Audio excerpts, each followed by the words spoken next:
देखना। कानों का सुनना। तो ऐसे ही एक है, एक इंद्रिय कान। तो कान का विषय क्या है यहाँ पे? इंद्रियों के विषय 5 बोले ना यहाँ पे। तो 5 का कान का विषय क्या है? सुनना। तो ये 2 हो गए, कान, और कान का काम सुनना।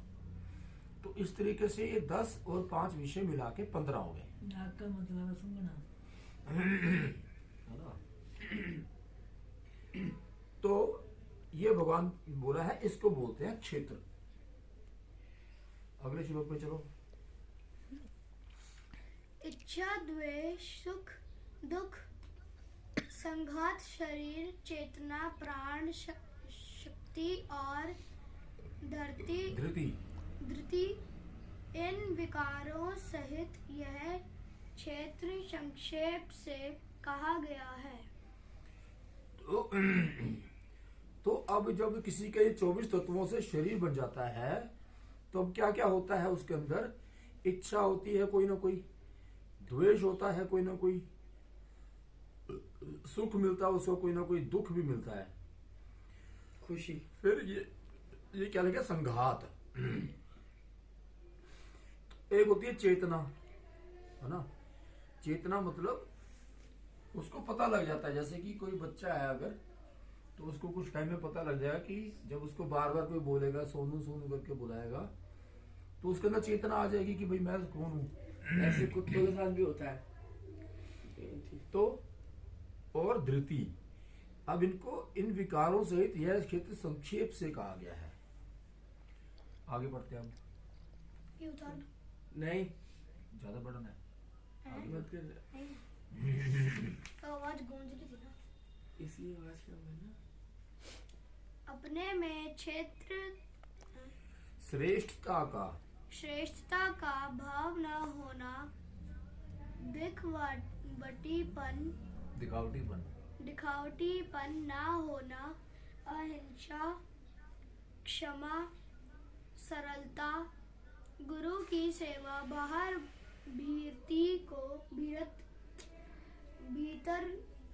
भीतर की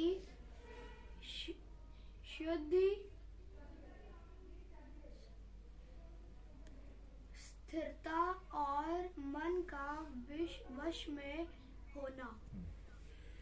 तो जब हम कभी सुनते हैं कि कोई लोग क्या बोलते हैं, मन को मार दो, मन मार के काम करो, मन मार के काम करना, या कोई कहते हैं मन को हम नहीं मारते।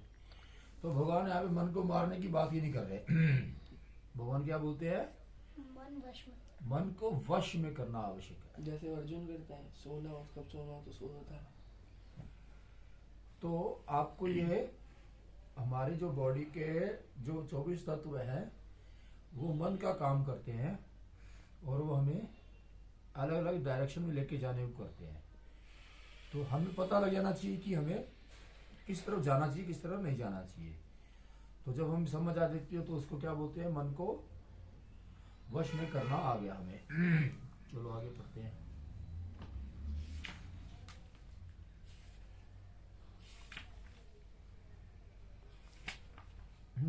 उधर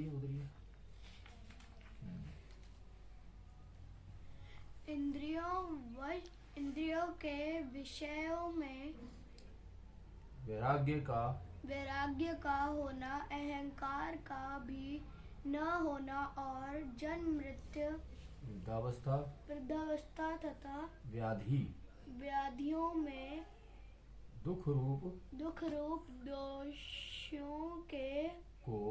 दोषों को बार बार देखना। तो यानी कि जब हमारे इंद्रियों के विषय में वैराग्य का होना होता है, इंद्रियों के विषयों में वैराग्य का होना, अहंकार का भी ना होना, और जन्म मृत्यु, वृद्धावस्था तथा व्याधि, ये 4 चीजें हैं। जन्म मृत्यु है, वृद्धावस्था मतलब बुढ़ापा, और व्याधि मतलब बीमारियां। तो ये हर किसी को आती ही हैं। दुख स्वरूप दोषों को बार बार देखना, तो ये सारे दुख के कारण है। एक तरीके से जन्म में भी दुख, मरण में भी दुख, वृद्धावस्था में भी दुख, और व्याधि में भी दुख। तो हम इनको बार बार देखते हैं तो हमें दुख होता है। तो इसको जब हम इस दृष्टि से देखते हैं कि ये दुख है तो दुख ही लगेगा, है ना। तो अब बोलोगे जन्म में दुख कैसा होता है, तो बच्चा रोता है तो है ही। मृत्यु में भी दुख होता है, वृद्धावस्था में भी दुख होता है, और बीमारी यानी कि व्याधि जो होती है उसमें तो हर किसी को दुख होता ही है ना। आगे बढ़ो।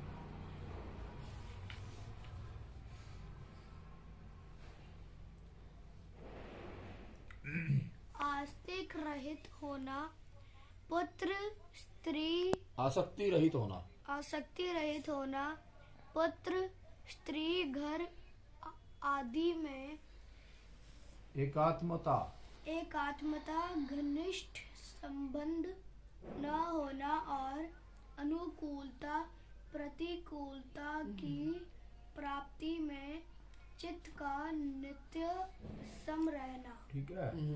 तो यानी कि सम रहने के लिए बात कर रहे हैं, किसमें? अनुकूल प्रतिकूल। आसक्ति रहित होने की बात कर रहे हैं पहली तो। यानी कि हम अगर किसी चीज में आसक्ति रखेंगे कि ये मेरा घर है, ये मेरी कार है, ये मेरा दोस्त है, ये मेरा फोन है, और या फिर पुत्र स्त्री घर आदि में एकात्मता ना होना, यानी कि आपको इनके अंदर एक तरीके से आपको देखना चाहिए। अगर आप नहीं देखोगे तो क्या होगा, तो तकलीफ बढ़ती है। अनुकूलता प्रतिकूलता की प्राप्ति में चित्त का नित्य सम रहना। तो यानी कि आपको अगर आप हर बैलेंस नहीं रखोगे, जैसे कि मैंने बताया पहले भी, सम क्या होता पता है ना? सम्मान, हाँ। और अनुकूलता प्रतिकूलता, खुशी कम, फेवरेबल और अनफेवरेबल कंडीशंस, वो हर किसी के लाइफ में आएंगी। तो आपको प्रैक्टिस करनी चाहिए। आगे पढ़ो।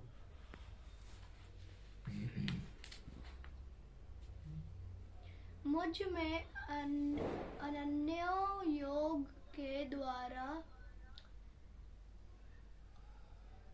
अव्यभिचारिणी भक्ति का होना, हाँ, एकांत स्थान में रहने का स्वभाव होना और जन समुदाय में प्रीति ना होना, प्रीति का ना होना। ठीक है। तो यानी कि क्या क्या बताया है? मुझ में अनन्य योग के द्वारा अव्यभिचारिणी भक्ति का ना होना। तो मेरे अंदर अगर आपके बार लगातार भक्ति नहीं रहती है, नंबर 1।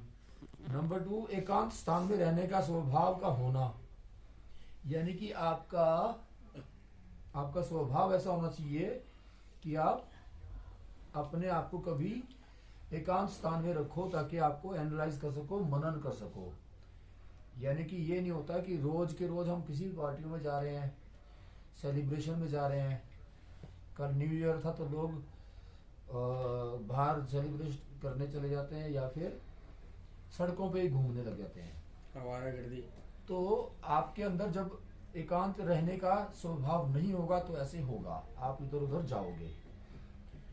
और जन समुदाय में प्रीति का ना होना, यानी कि जन समुदाय मतलब लोगों के लिए, लोगों से प्रीति मतलब अच्छा व्यवहार करने को एक प्रैक्टिस, अच्छा व्यवहार करने का स्वभाव, यानी कि उनके लिए जो कुछ कर सको तो करो, तो उसको बोलते हैं प्रीति।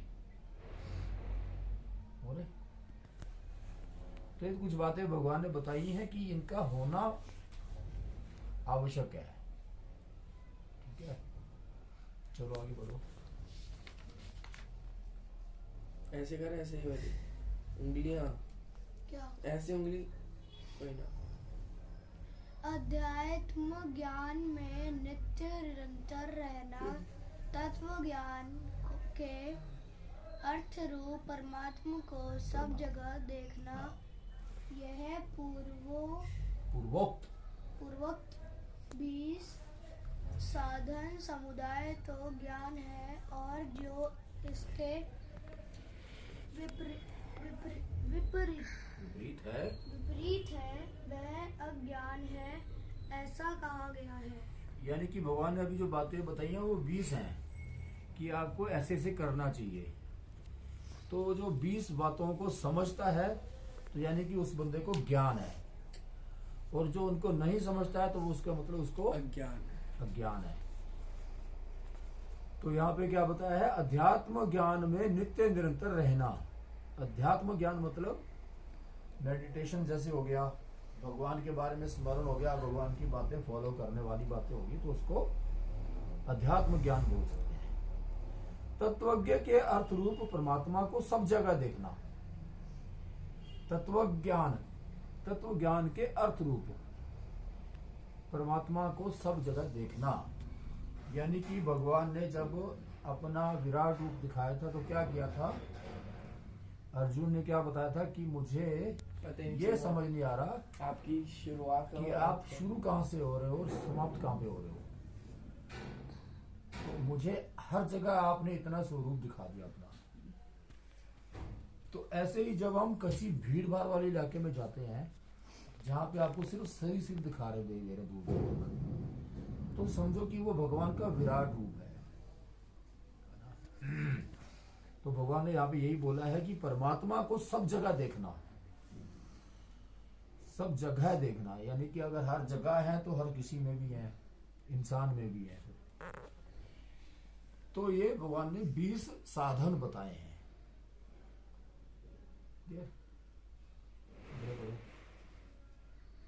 जो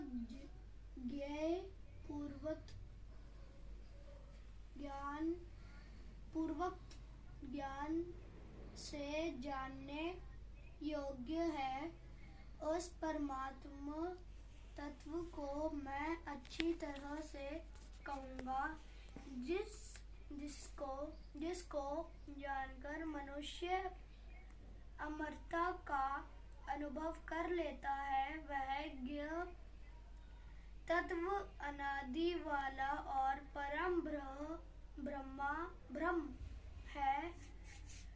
उसको न सत्य कहा जा सकता है और न असत्य ही कहा जा सकता है।